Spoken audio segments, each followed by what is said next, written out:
Hello everybody, Fran here at New Testament Explained. This video is going to look at different theories on who wrote John's Gospel.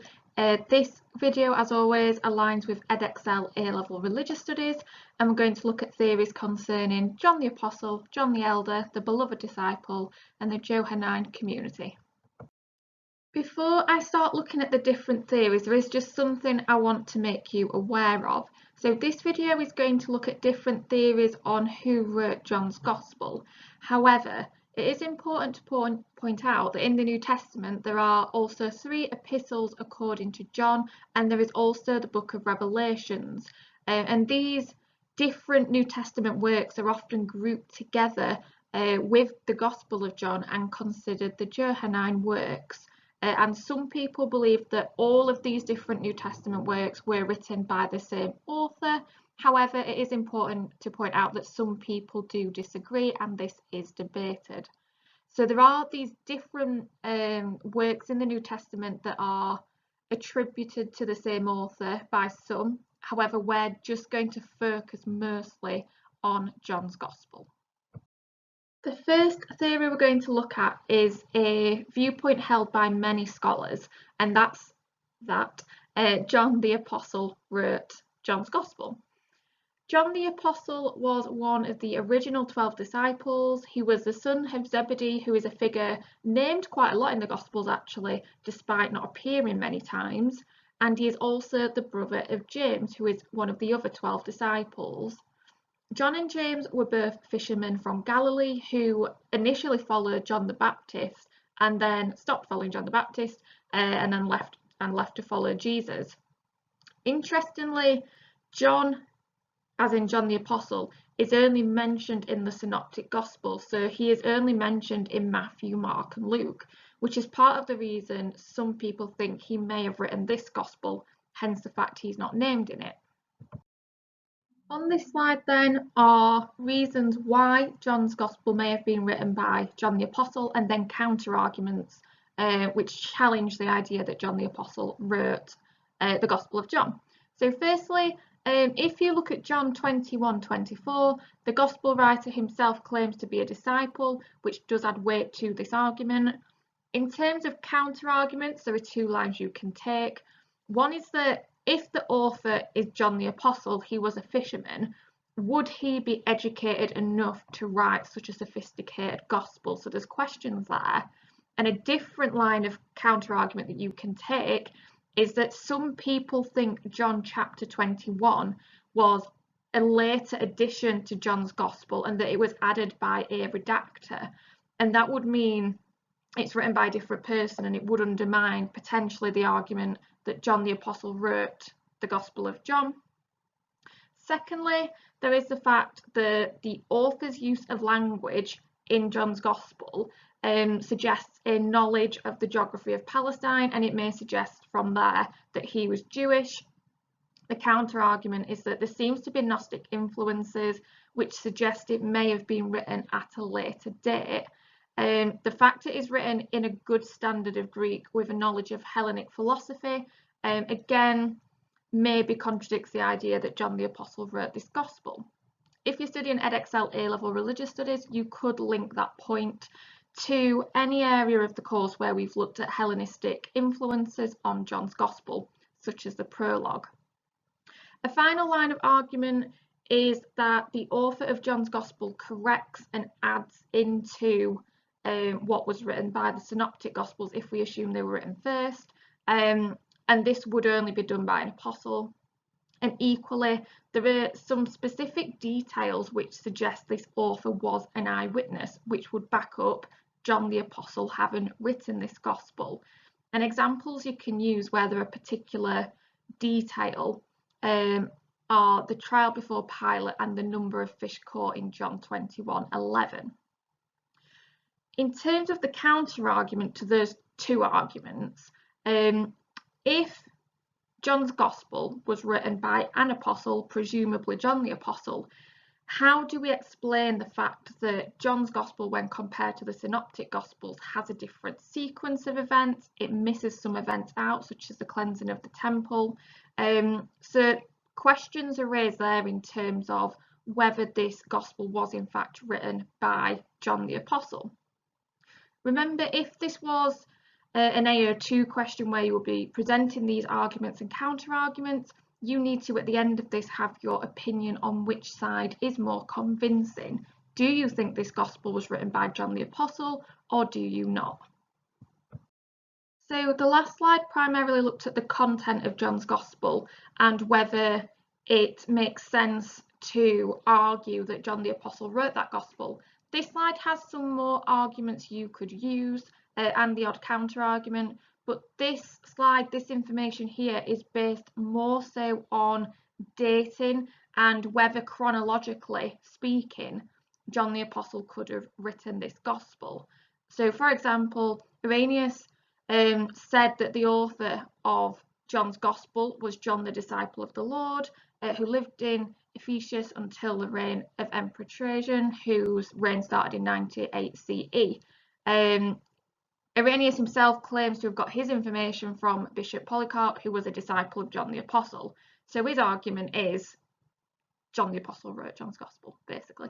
In terms of counter arguments, chronologically it gets a bit dubious in the sense that John the Apostle would have been quite old if he lived until the reign of Emperor Trajan, which was 98 CE.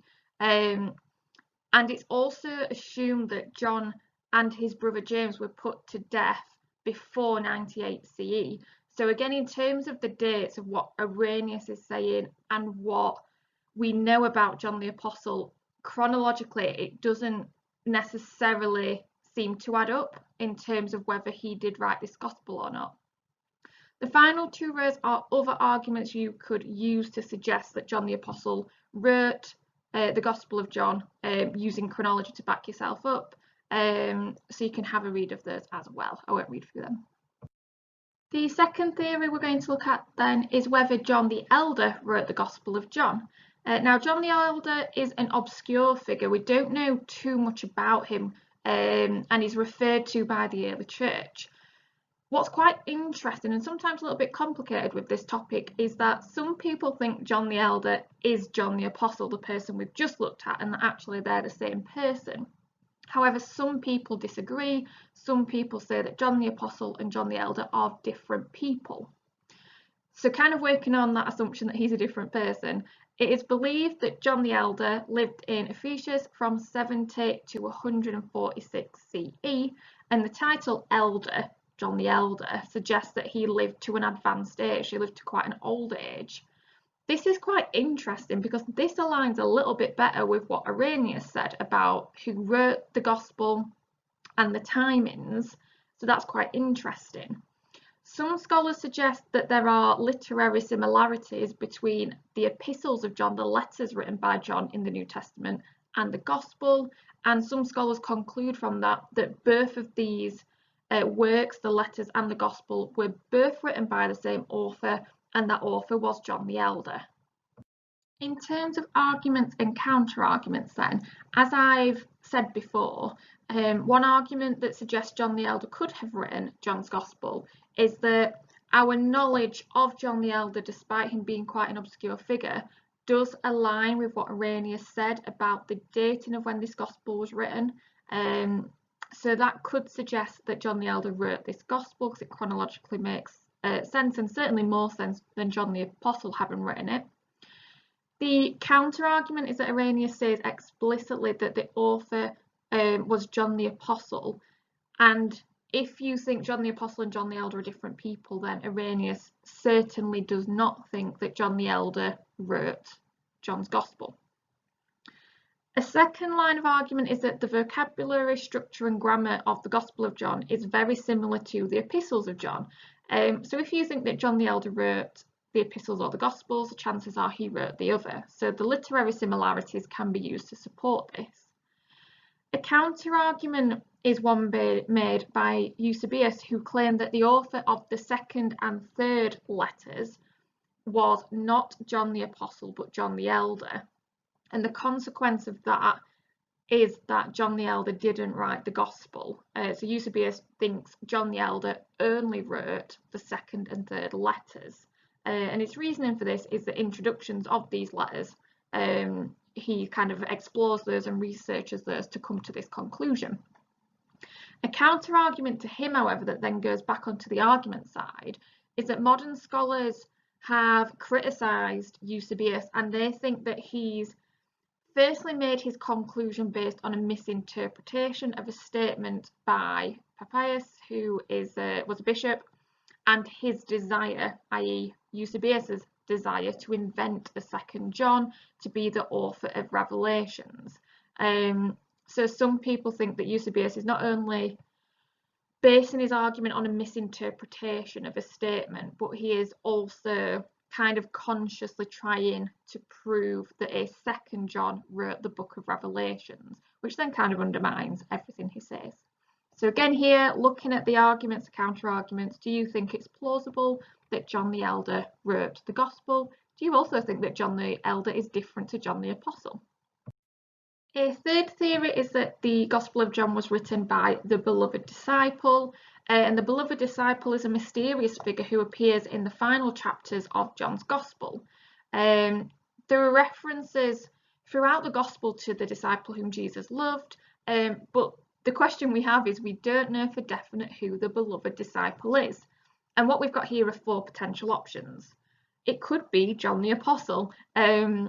All the other disciples are named in the Gospel. John the Apostle isn't. Is he the disciple, the beloved disciple? It could be symbolism. It could just be an ideal disciple, a description made up by early Christians. It could be Lazarus. The beloved disciple appears in John's Gospel after Lazarus is raised from the dead, and he is described as the person who Jesus loved. So maybe Lazarus was the beloved disciple. And finally, it could just be an unknown Palestinian Jew who was an eyewitness to Jesus' ministry and was the inspiration for the author instead. So we don't know for definite who the beloved disciple is, but we do have theories on who it might be. In terms of arguments and counter-arguments, then you would have to be quite careful, especially in your writing, to make sure that you are always signalling who you are assuming the beloved disciple is. So the first row deals with John the Apostle, the left-hand side going, John the Apostle is the only person not named in the Gospel, and therefore by process of elimination he must be the beloved disciple. The counter-argument is the beloved disciple only appears from John 13, whereas John the disciple is there from the beginning of Jesus' ministry.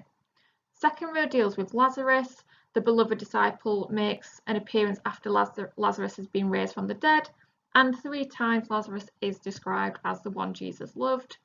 But the counter-argument is the beloved disciple is never identified in the Gospel. However, Lazarus is mentioned by name, so why wouldn't the author make the connection between the two if they are the same person? It doesn't make much sense to not make that obvious. The final row looks a bit more broadly as to whether the beloved disciple exists or not. So the argument to suggest the beloved disciple was an individual is that Peter, in a similar way to the beloved disciple, has symbolic functions in the Gospels, and therefore the beloved disciple could be real because Peter was real, so why wouldn't the beloved disciple be a real person as well? If they are both symbolic, they can both exist.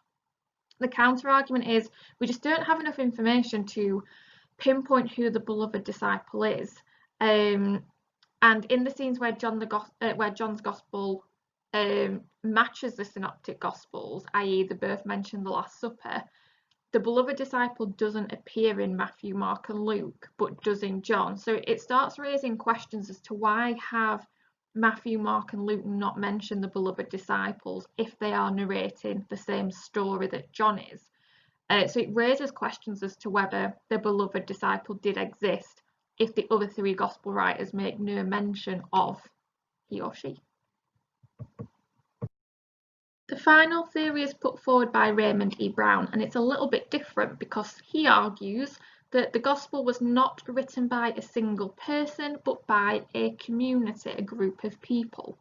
He believes that the Gospel of John is rooted in oral tradition, messages that came down from Jesus' companions, including the beloved disciple, interestingly.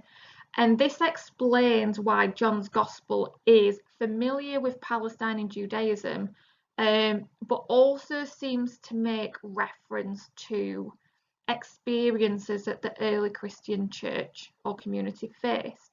For example, John's Gospel says that anyone claiming Jesus is the Messiah would be put out, thrown out of the synagogue, and that is what was happening to the early Christian community at the end of the 1st century. So maybe it was written later by an early Christian community who had experienced life as an early Christian. And therefore, importantly here, there is not a single author. We are not looking for an individual person in terms of who wrote this gospel, but instead it's a community. In terms of the process then, in terms of how this gospel came about, in accordance with what Raymond E. Brown thinks, so the beloved disciple was an eyewitness to Jesus' ministry. He saw everything that went on. These accounts from the beloved disciple became part of the oral tradition and were passed down communities. The community of the beloved disciple, those who heard what the beloved disciple had said, adopted the traditions. From there, the traditions are written down. We from there believe that the main text of the gospel was written around 90 CE, and then consequently at the end the gospel was completed by a redactor around 100 to 110 CE. So that is sort of Raymond D. Brown's thoughts on the process of how John's gospel was written. In terms of arguments and counter arguments, you can sort of go back through what we've said so far to look at arguments that suggest John's Gospel was written by an individual and therefore Raymond E. Brown's not convincing. But in terms of what we can take from what he says, chapter 21 in John's Gospel is stylistically very different to the rest of the Gospel, and people think it was added in later. So that would fit with Raymond E. Brown, the fact that a redactor at the end brought this all together. You could also maybe pair that up with ideas on John's prologue as well if you want to go back to that topic. Counter-arguments are that scholars have challenged this idea and say there's just not the evidence of this community existing, let alone writing the gospel. And that's something I'd recommend doing further research on in more generally, just the Johannine community. So again, there's only a couple of points here, but you can go back through this video and look for evidence of an individual writing John's Gospel as opposed to a community. Thank you for watching. Hopefully it's introduced you to different theories on who wrote John's Gospel and arguments and counter-arguments surrounding each theory. Make sure you subscribe, and if you're studying Edexcel Religious Studies, make sure you also watch the videos on the purpose of John's Gospel.